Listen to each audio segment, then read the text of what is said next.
नमस्कार, आप देख रहे हैं श्रेय टीवी, देश हित की बात। मैं हूं आपके साथ साक्षी। पेंशन के लिए जंग 2 साल से भटक रहा बीएसएनएल का रिटायर्ड कर्मचारी मौन धरने पर बैठा। मध्य प्रदेश के जबलपुर से एक चौंकाने वाला मामला सामने आया है, जहां एक रिटायर्ड सरकारी कर्मचारी अपनी ही पेंशन पाने के लिए सिस्टम से जंग लड़ने को मजबूर है।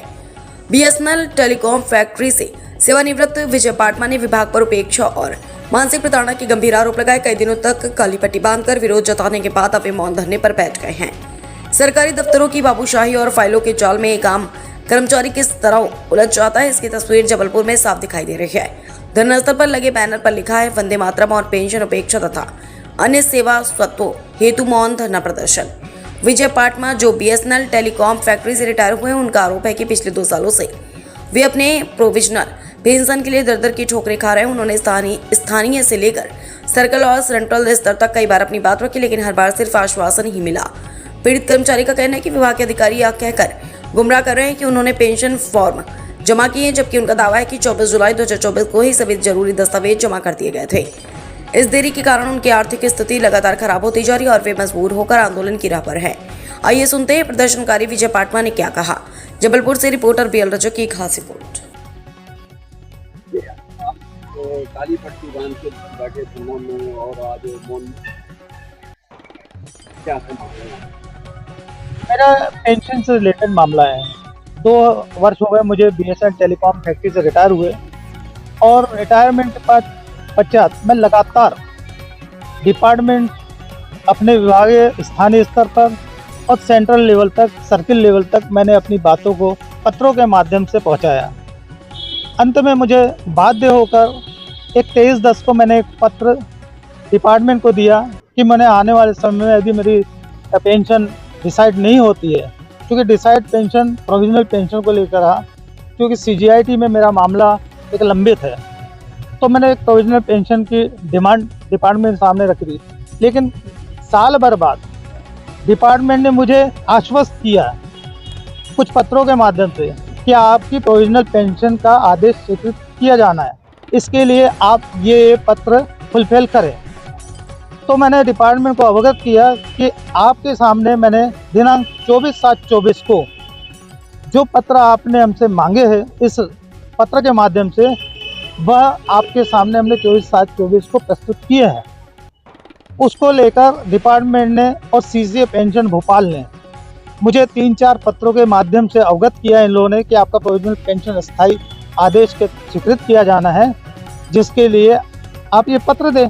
और मैंने वो सब पत्र आपके सामने ऑलरेडी सबमिट किए हुए थे, पर उस पर अब ये बात नहीं करना चाहते, और सभी डिपार्टमेंट को ये भ्रमित करते हैं कि इन्होंने पेंशन फॉर्म नहीं दिए।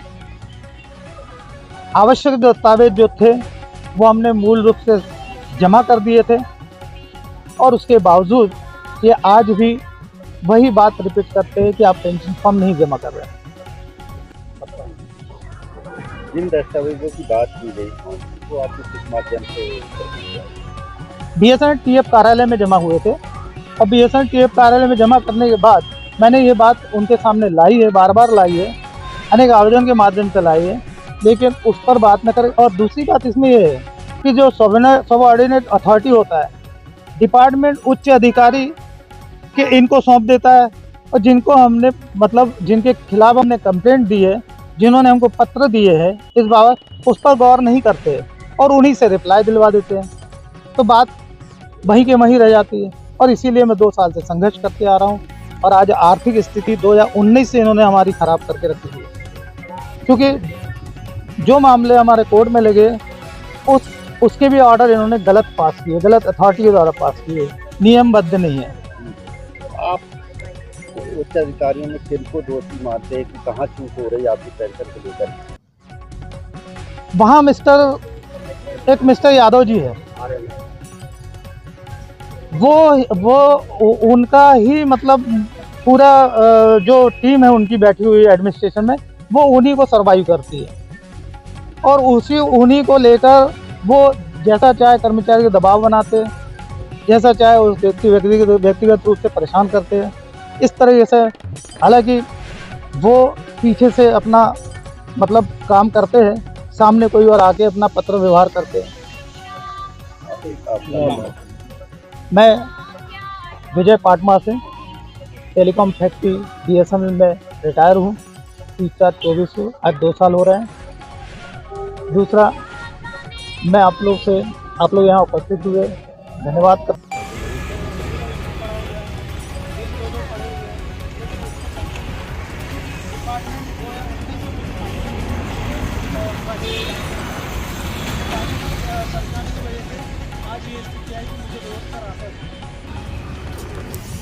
और आगे इसके बाद भी अगर इस कार्यक्रम के बाद भी मेरी चीज़ें रिजॉल्व नहीं होती है तो मुझे आगे मैंने इसमें एक कार्यक्रम दिया है द्वितीय और तृतीय चरण में, जिसमें आमरण अनशन 14 मई को रखा गया है।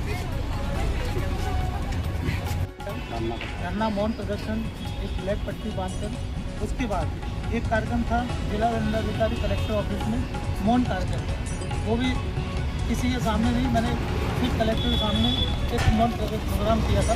उसके बाद आज आपके सामने उपस्थित हूँ क्योंकि मैं कंटिन्यू संघर्षरत हूँ। हर दिन अलग अलग कार्यक्रम मैंने आगे बढ़ा के रखे हुए, अलग चरणों में दिए हुए, इसलिए आज का प्रोग्राम हम मीडिया के सामने रखना चाहते हैं।